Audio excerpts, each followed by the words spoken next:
नमस्कार दर्शक बंधु पवित्र चलतु जाणी नवा आज दिन सबकि टॉप न्यूज अपडेट देश विदेश आरंभ कर ओडिशार समस्त गुरुत्वपूर्ण खबर जापर आज भिडियो न्यूज देखा पूर्व आपण मान अनुरोध चारिआडे डायरिया बाती आपण मैंने मसलायुक्त खाद्य ठारू दूरे रुहतु आ निज छोट छुआ को भी मसलायुक्त खाद्य ठारू दूरे रखु आमको हृदय भल पाते न्यूज गोटे लाइक कर चैनल को सब्सक्राइब कर दिंतु चलतु नजर पकेबे आज प्रथम खबर पर।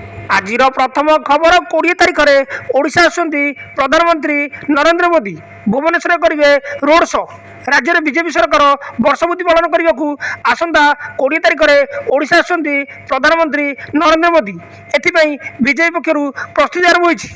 एक क्रम में प्रधानमंत्री गस्त नहीं प्रक्रिया रखिंट उपमुख्यमंत्री प्रभाती परिडा। उपमुख्यमंत्री सूचना अनुसार प्रधानमंत्री नरेंद्र मोदी भुवनेश्वर गस्त बेले 1 घंटा धरी रोड शो करेंगे सूचना मिली। परवर्ती खबर आज राज्य में 4 दिन प्रबल वर्षा संभावना सतर्क सूचना जारी कला पाणीपाग विभाग। बंगोपसागर सृष्टि है घूर्णिबलय। उत्तर पश्चिम बंगोपसागर और पार्श्ववर्ती अंचल में समुद्र पतन ठारू वायुमंडल 1.5 किमी रु 5.8 किमी मध्य घूर्णिबलय सक्रिय रही। एसह दक्षिण पश्चिम मौसुमी वायु पुणी थे सक्रिय हो। 24 घंटा मध्य ओडिशा समेत विदर्भ छत्तीसगढ़ किसी अंचल को मौसुमी अग्रसर को पाणीपाग अनुकूल रही। घूर्णिबलय प्रभाव में आज 20 तारिख जाए विभिन्न जिले में वर्षा लगी किछि जिले में बिजुली घड़घड़ी सह प्रबल अति प्रबल वर्षा होगा पूर्वानुमान कराई सूचना मिली। परवर्ती खबर केदारनाथ हेलिकप्टर दुर्घटना पायलट सह 7 मृत। केदारनाथ मंदिर उत्तराखंड गुप्तकाशी अभिमुखे उड़ान बढ़ी एक हेलिकप्टर दुर्घटनाग्रस्त होगारू 7 जनकर मृत्यु घटी। हेलिकप्टर दुर्घटना में प्राण हरई 7 जन मध्य पायलट अच्छा। 10 मिनिट यात्रा समय हेलिकप्टरटी गौरकुंड जंगल में दुर्घटनाग्रस्त होता। उत्तराखंड बेसामरिक विमान चलाचल कर्तृपक्ष पक्षर जारी विवृत्ति अनुसार रविवार सकाल 5टा 20 मिनिट में दुर्घटना घटता सूचना मिली। परवर्ती खबर झाड़ाबांति व्यापीवा उपरे आवश्यक कार्यानुष्ठान निर्देश देले मुख्यमंत्री। भुवनेश्वर जाजपुर और केन्दुझर जिलार किछि अंचल में झाड़ाबांति व्यापी खबर आसा मात्रे मुख्यमंत्री मोहन चरण माझी तुरंत जिला स्वास्थ्य अधिकारी तथा स्वास्थ्य विभाग वरिष्ठ अधिकारी को आवश्यक कार्यानुष्ठान ग्रहण करने निर्देश प्रदान करते। समस्त को स्वास्थ्य सेवा जोगाई देवाई जिलार सबु स्वास्थ्य केन्द्र को जाई हाई अलर्ट मोड रे रखा निर्देश दिखाई। या सहित जाजपुर जिलार समस्त पानीय जल उत्स को यथाशीघ्र विशोधन करने रास्ताकड़ खाद्य पर कटकणा लगेगा खाद्य सुरक्षा जांच को कड़ाकड़ी करने पदक्षेप दिखाई सूचना मिली।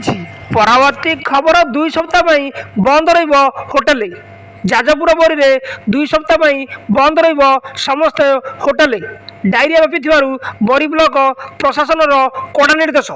2 सप्ताह बंद समस्त जलखिया दुकान माछ दुकान फास्टफुड दुकान गुपचुप दहीबर दुकान। डायरिया स्थिति नहीं जाजपुर जिला बरी में विधायक विसर्जन मल्लिक समीक्षा कर सूचना मिली। परवर्ती खबर 20 रु खोल विद्यालय। खरा छुट्टी पर आसंता 20 तारिख राज्य में खोल समस्त विद्यालय।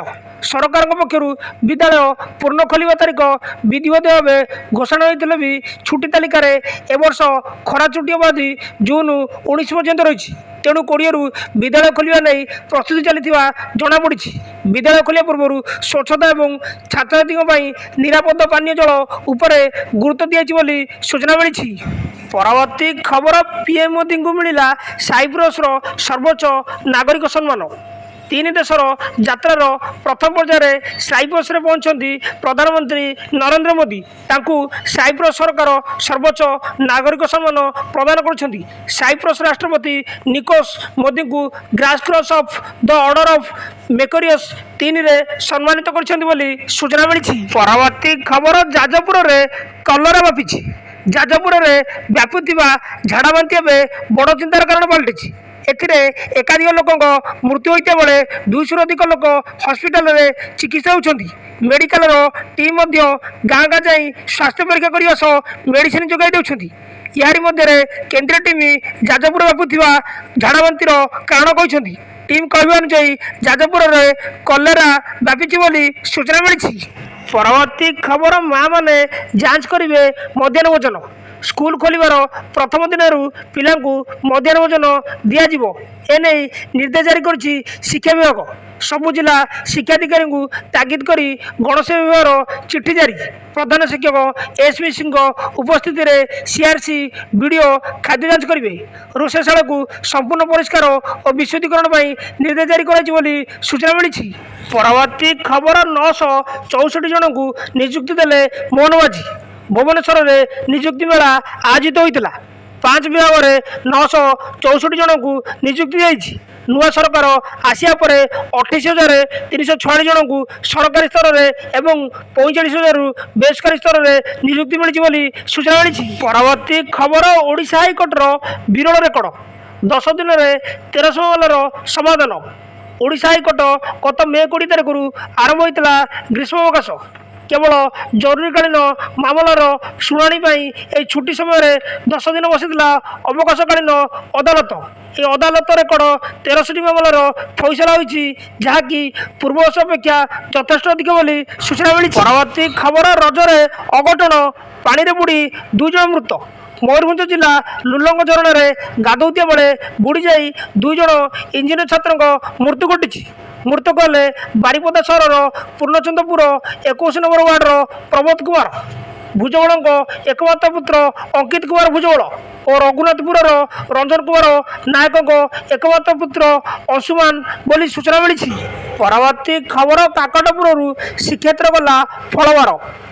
108 ସୁବାସିତ ଜଳରେ ଗାଧୋଇବା ପରେ ଶ୍ରୀଜୀଉ ଅସୁସ୍ଥ ହୋଇପଡ଼ିଛନ୍ତି।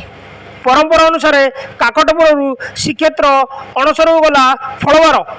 ପୁରୀ ଜିଲ୍ଲା କାକଟପୁର ମହର୍ଷି ବିଶ୍ୱାମିତ୍ର ଆଶ୍ରମରୁ 35 ପ୍ରକାର ସ୍ୱାଦିଷ୍ଟ ଫଳ ପୁରୀ ଯାଇଛି।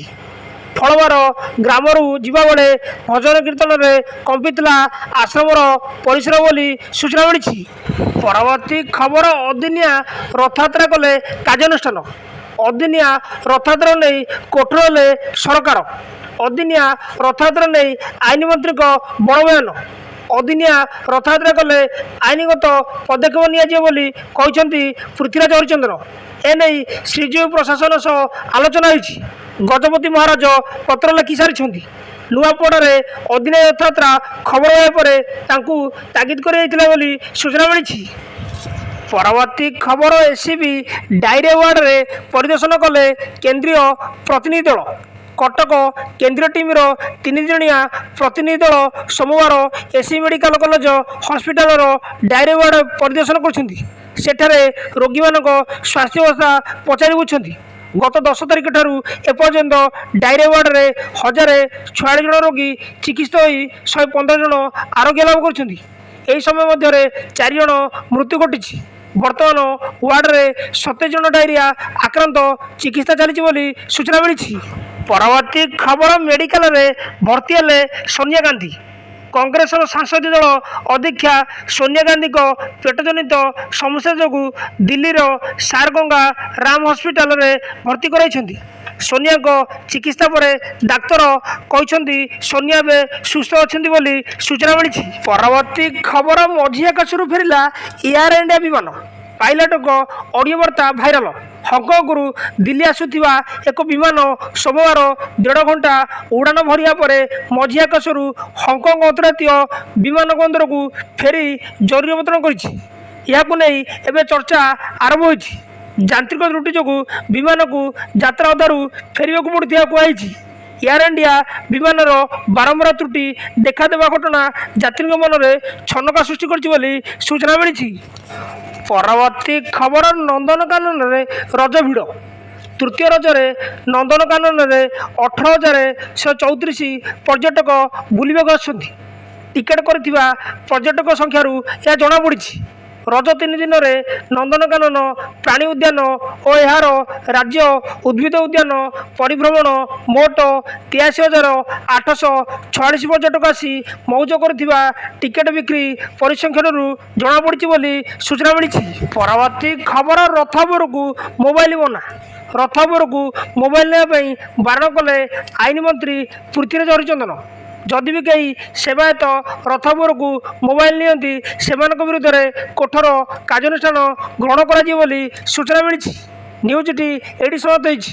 न्यूज़टी भल लगी आपण मान अनुरोध निहाती भावे न्यूज़ गोटे लाइक करी चैनल को सब्सक्राइब कर दियंतु।